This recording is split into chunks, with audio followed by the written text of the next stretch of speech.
Good morning everyone! It's Megan Claire and welcome back to my channel. So for today's video guys, ay magluluto po tayo ngayon ng lunch namin ni Mama. So tara guys, samahan niyo po ako. Let's go!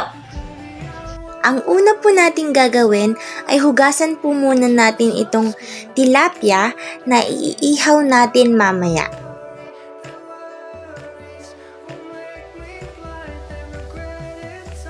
So after po nating linisan ang ating malalaking tilapia, ay lagyan po natin ito ng konting asin para meron po siyang lasa mamaya pag inihaw na natin.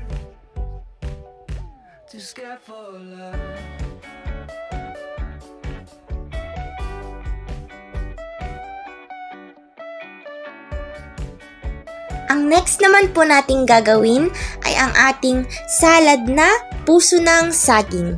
So, ngayon ay linisan po natin ito and tanggalin natin yung mga laman niya and then tanggalin din po natin yung mga mapapait na part nitong puso ng saging.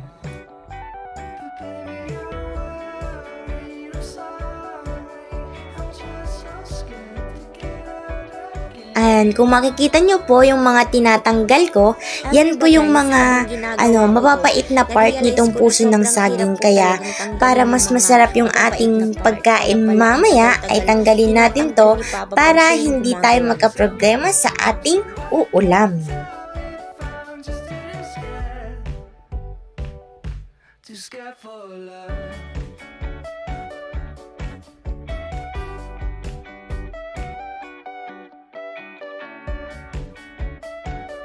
At guys, ito po yung last part niya.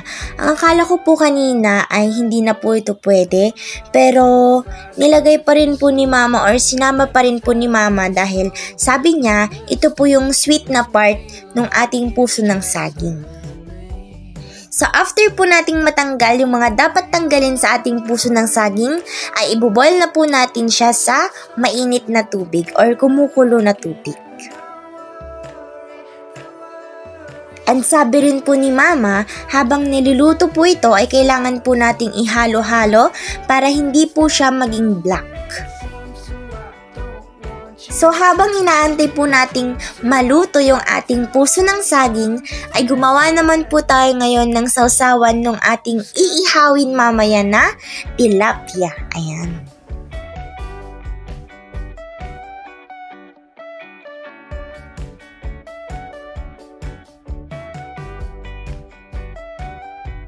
Next guys, ay maglagay din po tayo ng konting sili at suka sa ating ginagawang sausawan. And lastly, maglagay po tayo ng konting soy sauce.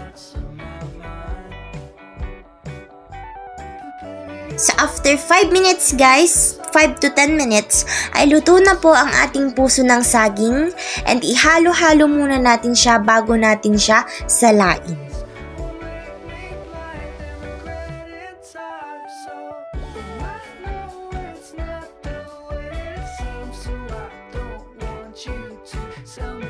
Ngayon, sasalayin na po natin yung puso ng saging. And after nun, ilagay po natin muna dito sa strainer para matanggal yung mga tubig-tubig nitong ating gulay.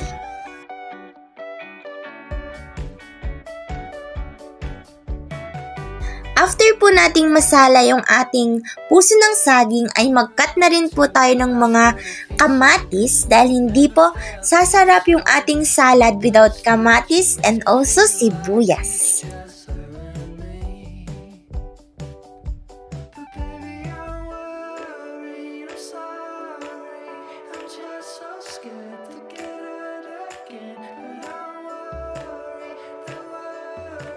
Ngayon, maglagay na po tayo ng 2 spoon ng bagoong.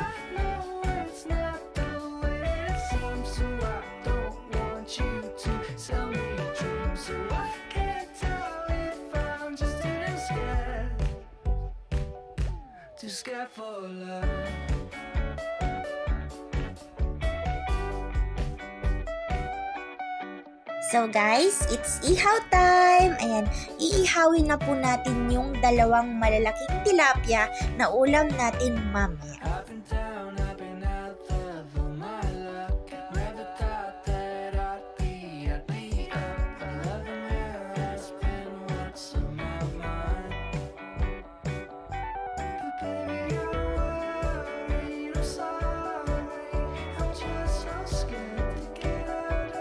Ayan. Luto na guys ang ating tilapia. Ayan, may konti. Inihaw na tilapia. Ayan. May konti tayong for fun dito, na may carne. Ayan. And luto na siya guys. At iseset aside na natin siya dito sa ating plate. At kakain na tayo. Ayan. Ito yung kay mama. Oh, ang laki oh. And hindi mawawala ang ating cholesterol.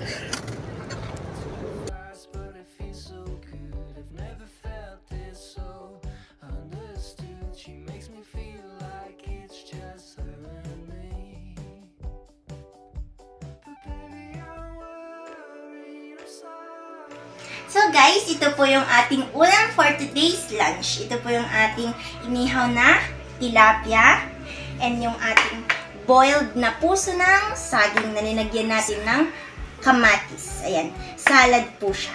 So tara guys, kumain na po tayo. Ayan, this is my favorite part. And ito rin po yung aking favorite na, isa sa mga favorite kong gulay. Ayan. Magkakamay po tayo kasi ganito po yung ulam natin. Hindi po maganda yung ating handaan pag hindi tayo nakakamay. So, kain na po tayo.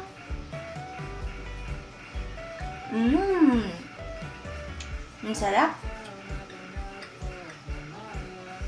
Kunin na din po natin yung satin dito sa inihaw natin kanina. Ayan. Hindi po oh. Talagang naihaw talaga siya. Naluto siya ng sobrang ganda. Ayan. Ipapartner natin siya dito. And kain po tayo guys! So today guys, tapos na po kaming kumain ni mama at ang sarap po ng combination ng aming inulam kanina na salad na puso ng saging and yung ating inihaw kanina na tilapia. So bago ko po i-end tong video to, maraming salamat po sa patuloy na nanonood ng aking mga vlogs, lalo na po yung latest upload ko. Medyo marami po yung nag-views and salamat po sa patuloy na pagsuporta sa akin. So, thank you for watching. Bye! Mwah!